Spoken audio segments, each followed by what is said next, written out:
Good morning, good afternoon, good evening, wherever you are in the world. Welcome to FPL Don't Panic. I don't normally do a deadline stream, but it's 9:20 p.m. here in New Zealand. I'm going to hit the sack soon, and then get up nice and early for the football in the morning. Some big games happening, but I just thought I would because there's just some pivotal decisions this week, or one in particular, which I think we're all wrestling with.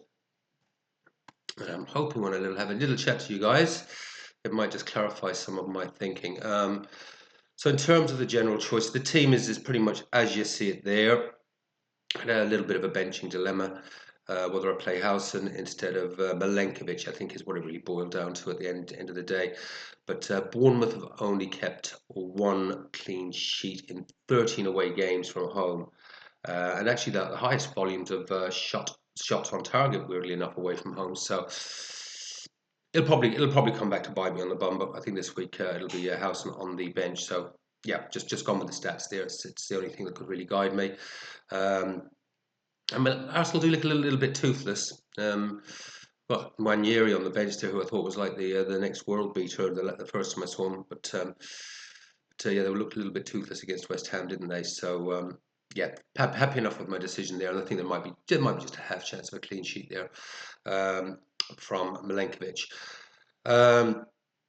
Rest of it, Palmer and Bemo, Dango, they pretty much picked themselves. Some worries over Dango, I guess, at the moment because Evan Nielsen looks like he's coming back just that little bit early. So it's going to affect someone's minutes. And it's going to be Cliver or Dango. So someone's minutes is going to get affected. Now, I don't think it's going to be too much of a worry this week. Someone's going to lose a few minutes, so he's going to probably come on for 10. But progressively, I just need Dango to get me through to 29, I guess, because then I do have a problem, obviously, if I've got I'm at risk in that blank game week 29. So all I can do is just see how that develops over the next few weeks. But for now, don't think there's too much of a risk. But it'll be interesting to see in this next game week who does Evan Nielsen come in for, because he will come in for at least 10 minutes. And we'll see who that is. That might start to give some guidelines, but hopefully Dango's banged into a 3 by then. And making himself undroppable. I've obviously brought Cunha in. Really happy with that. Going to talk more about him in a second.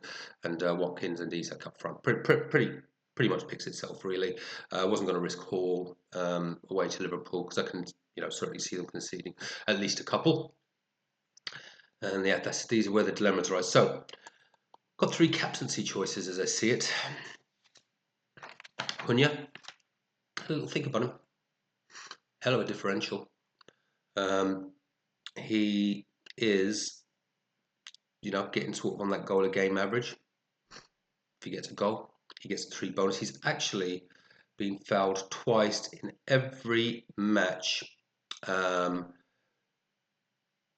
the last 9 to 10 matches he played. So he's picks up a lot of because it gets the bonus points get added in, and then he's obviously pivotal in sort of all the creative moves. He's just pivotal in that team. He is their talisman. So he gets a goal, he gets the bonus. He basically is a 10-pointer. Goal for Cunha. We're looking at 9 or 10 points there. That's 20 points. Do I think he's going to score against Fulham? I absolutely do. Do I think he'll get a goal and an assist? Do I think Wolves are going to score more than 2 goals against Fulham? I do. And he could easily be involved in both. Very easily. It's quite tempting as a differential.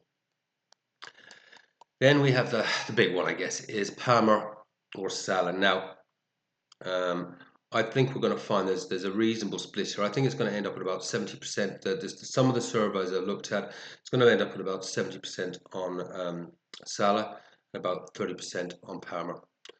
So you get it wrong, and going Palmer is going to really hurt.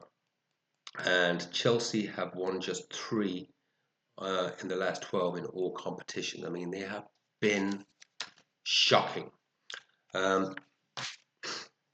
However, it's Palmer. Southampton are a foul machine. They're fouling on average about 14 times per match. Now, 1 or 2 of those in the box for penalties or outside the box for set pieces. And Palmer involved in pretty much most of those sort of set pieces. Great opportunities there. Southampton try to play it out from the back, and they quite often cough the ball up. Palmer, Enzo, these guys jumping on it.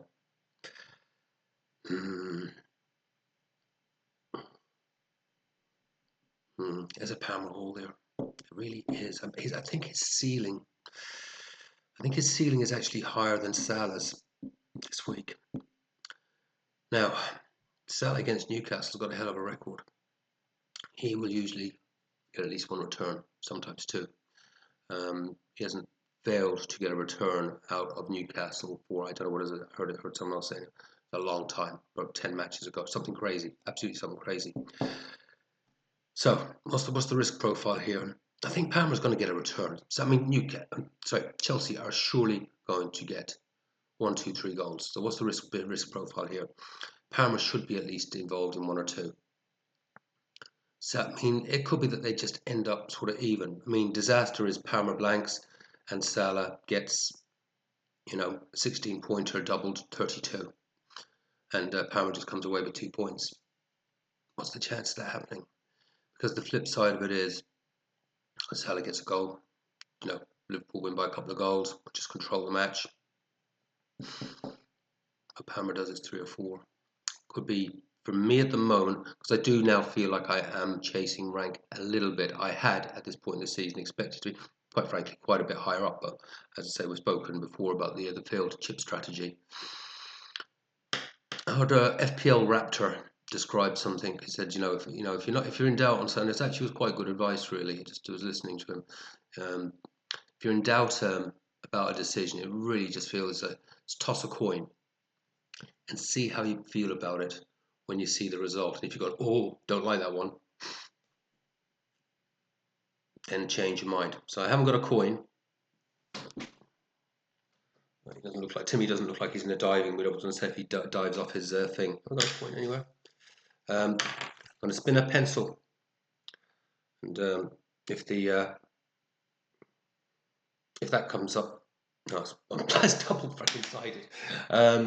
I'll find something. I'm just going to spin it, and if the pointer is pointing closest to me, then I'm going to. That's going to be Palmer. If it's pointing well away from me, I'm going Salah. I'm going to see how I feel about it.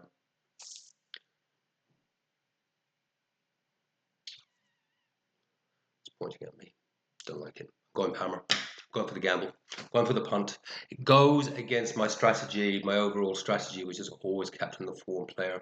But I just think it's at a point in the season where I do need to take a punt and just ride that wave and see where it goes. That's the decision. I'm locking it in, I think. Don't hold me to it. Please don't. This is a tough one. It really is. But I think I'm going Palmer. Let's go. Let's take the punt this week, and I hope it comes out okay. But I tell you what, it's only 2 days. But if Palmer blanks tomorrow, it's gonna feel like a very, very, very, very, very, very long game week. Have fun. Hope you have an awesome game week, everyone. Have fun. Play your own game. Don't panic. Let's see where we land. Take care. See you on the flip side. Bye bye.